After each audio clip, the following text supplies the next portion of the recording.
Bismillahirrahmanirrahim. Assalamualaikum warahmatullahi wabarakatuh. Waalaikumsalam. Perkenalkan kami dari kelompok 9 kelas A, teknik tenaga dari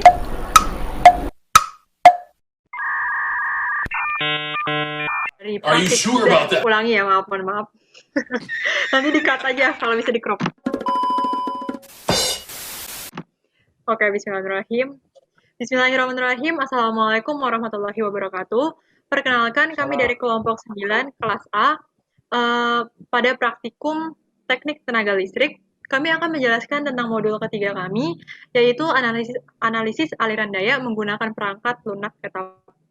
Nah, di screen sekarang sudah, ya, ntar dulu, kok ada, kok ada Discord-nya sih, kocak. Sorry, gue lupa. Ayo, ulang. Lanjut aja ya. Kok ngulang ya udah. Bismillahirrahmanirrahim. Assalamualaikum. Yang bener sih, mohon maaf nih, yang bener ya. Ya Allah, bismillahirrahmanirrahim. Ayo dong, Kan Oke. pas gini aja.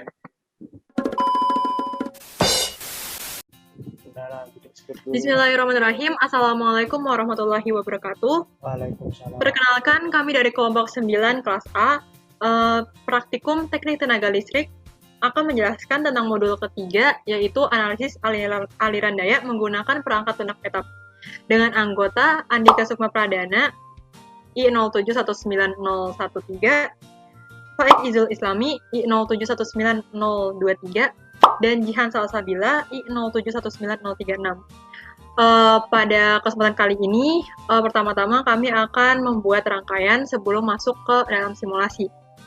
Yang pertama adalah penggunaan power grid, kemudian dilanjutkan dengan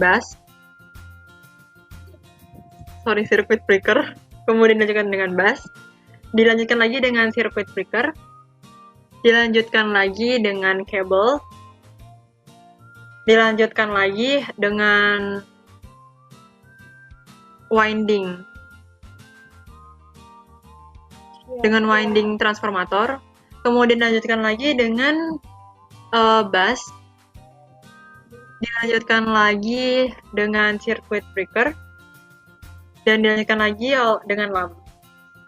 Kemudian seluruh rangkaian ini akan diparalelkan, dan di bus ke pertama itu akan disambungkan dengan kapasitor.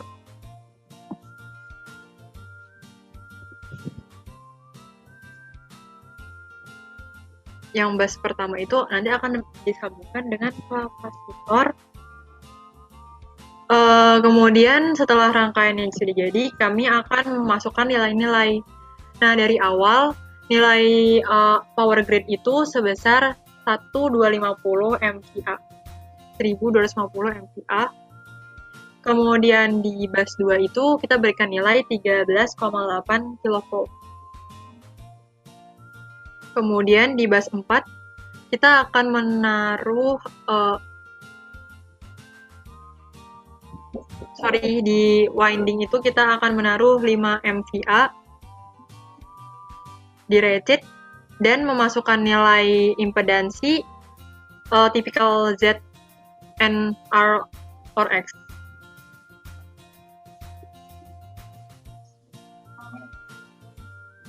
Kemudian di bus keempat kita masukkan nilai sebesar 4,16 kV. Kemudian di kabel itu kita akan memasukkan nilai panjang sebesar 1000 meter dan library 1 sesuai dalam modul. Jadi kita akan tarik ke atas dan mendapatkan nilai nomor 1. Oke, yang paling bawah itu atau lamp, kita akan masukkan nilai sebesar 4 MVA dengan power factor 90%.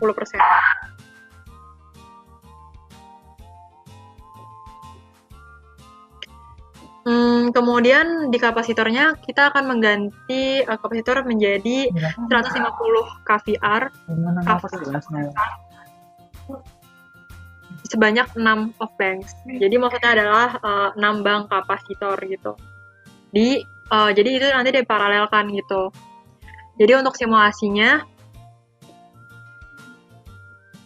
setelah oke, menekan tombol oke, dan simulasi itu ada di load current, load flow itu, dan kemudian akan di play di sebelah kanan. Dan inilah hasilnya.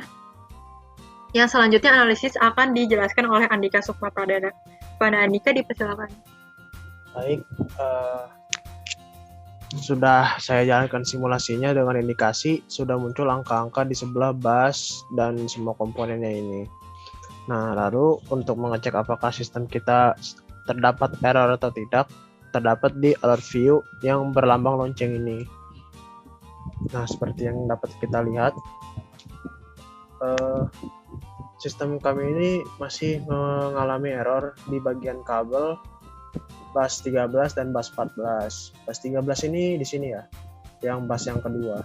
Dan bus 14 ini dianggap sebagai yang beban ini, lamp load. Nah, kabel 9 ini mengalami overload karena jenis kabelnya itu berukuran kecil ya, diameternya itu berukuran 8 tadi di library saya lihat. Kemudian karena KV ratingnya juga hanya 0,6 kV, jadi dia tidak dapat menahan beban dari sumber. Oleh karena itu sistem ini mengalami failure atau kegagalan. Nah, solusinya itu kami mengubah jenis kabelnya ya. Jenis kabel yang kami pakai ini kami ubah menjadi kabel yang jenis paling bawah, itu yang nomor 586 ini dengan KV-nya itu 30 dan ukuran ini dia 50 mm. Jadi cukup jauh lebih besar dari yang tadi, yang ukuran 8. Oke, kami simulasikan kembali. Kami run lagi di sini, run load flow. Nah, di sini masih ada load view, tapi lambangnya kuning ya, bukan merah. Nah, lambangnya kuning ini ternyata di tabel pertama ini dia tidak ada error yang sama sekali, tapi itu critical errornya tidak ada. Tapi di marginal error dia masih ada. Di marginal error ini masih ada error di sini di bus 13. Nah, karena keterangan di sini dia mengalami under voltage. Under voltage itu dia cuma dapat 2,98, tapi di sini dia 4,16, jadi dia kekurangan. Kemudian kami melakukan sebuah perbaikan, tapi bukan di kabel lagi, melainkan di transformer. Transformer ini kami ubah nilai ratingnya ini dari 5 dinaikkan menjadi 20 megawatt ampere.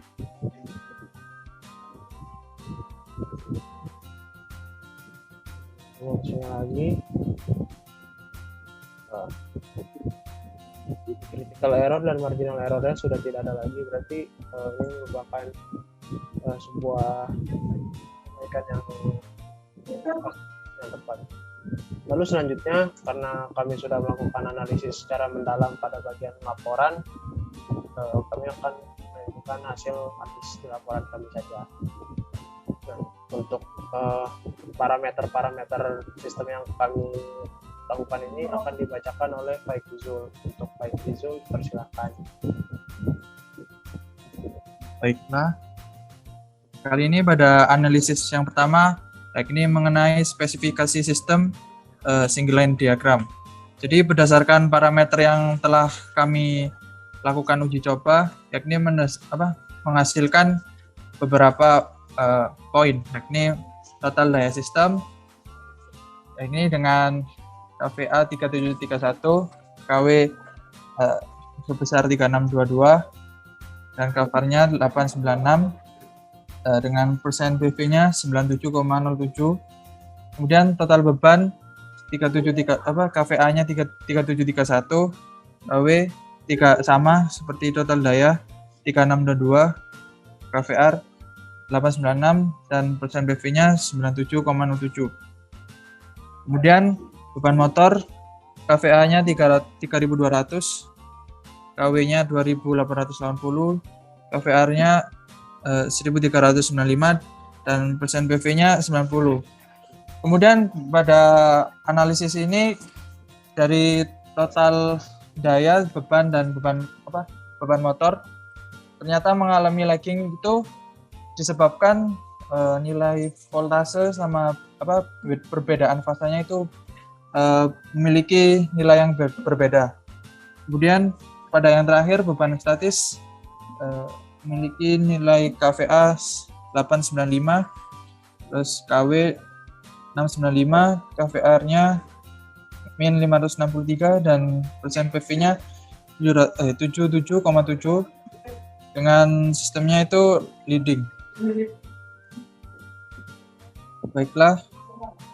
Kemudian yang kedua pada analisis bus single line diagram yang akan dijelaskan oleh Dian Salsabila. Oke, pada bus single line diagram ini parameternya itu kita mengambil dari dua penglihatan ya. Sebenarnya ini tulisannya emang bus 1, bus 2, tapi di simulasi yang tadi itu sebenarnya adalah 9 dan 10. Seperti yang bisa kalian lihat di sini. Bus 12, maksudnya bus 12 sama bus 13 gitu. Kemudian pada bus 12 tadi yang di atas, dia itu jenisnya swing dengan KV nominal 13,8, KV operasi itu 13,8, I operasi 169,1. Kemudian M operasinya 0 dan M var operasi min 0,9 dengan power factor sebesar 89,6%. Jenis swing ini kita dapatkan kesimpulan kenapa disebut jenis swing. Ini dikarenakan jadi busnya itu menyambung ke dalam source yang ada di atas tadi. Jadi karena tadi kan kayak turunannya itu kan abis dari source itu ke dalam bus gitu kan, abis circuit breaker kemudian bus, jadi dia kayak masuk current-nya itu masuk dari situ gitu, jadi makanya dia disebut dengan swing. Kemudian di bus 2 ini atau di sebelumnya itu bus 13 itu jenisnya adalah load gitu. Kenapa load? Karena seperti yang kita lihat lagi di tadi simulasi, kalau misalnya bus 13 ini nih bakal bersambung ke lamp gitu, dimana lamp ini merupakan ground sekaligus load, makanya nanti dia fungsi itu sebagai load gitu. Jadi itu bergantung pada kemana dia pergi dan dari mana arusnya itu terdapat gitu. Kira-kira sekian dari kami. Mungkin kesimpulan bisa dijelaskan oleh Pak Izalisot. Jadi baiklah, pada kesimpulan kali ini yang bisa berdasarkan analisis yang telah dilaksanakan bahwa daya reaktif pada total daya sistem dan beban statis jadi pengaruh pada sistem yang disebabkan oleh bebannya. Leading atau lagging seperti apa yang saya jelaskan tadi pada single line diagram. Jadi apabila arus mendahului tegangan maka beban bersifat kapasitif. Apabila arus tertinggal oleh tegangan maka beban bersifat induktif. Kemudian berdasarkan losses pada trafo berbanding terbalik dengan kabel berbanding kabel transmisi. Ini disebabkan oleh pembebanan dan daya reaktif. Jadi ketika transmisi sedang berlangsung, pembebanan trafo kecil dan transmisi besar. Namun ketika membicarakan rugi daya reaktif, transformator memiliki rugi-rugi yang lebih besar dibandingkan kabel transmisi dikarenakan pembagitan medan magnet kumparan primer menyebabkan rugi yang besar dibandingkan kabel transmisi. Kemudian kembali lagi mengenai kapasitor bank yang dipasang untuk mengurangi drop tegangan pada sisi penerima atau beban. Hal ini diperkuat karena kapasitor bank menyerap daya reaktif atau memperbaiki faktor daya untuk keperluan beban. Kapasitor ini harus dipasang memenuhi syarat teknis dan ekonomis guna mengurangi rugi-rugi yang dihasilkan dari sistem transmisi listrik. Kurang lebihnya seperti itu. Oke, sekian penjelasan dari kelompok kami. Kurang lebihnya mohon maaf. Wassalamualaikum warahmatullahi wabarakatuh.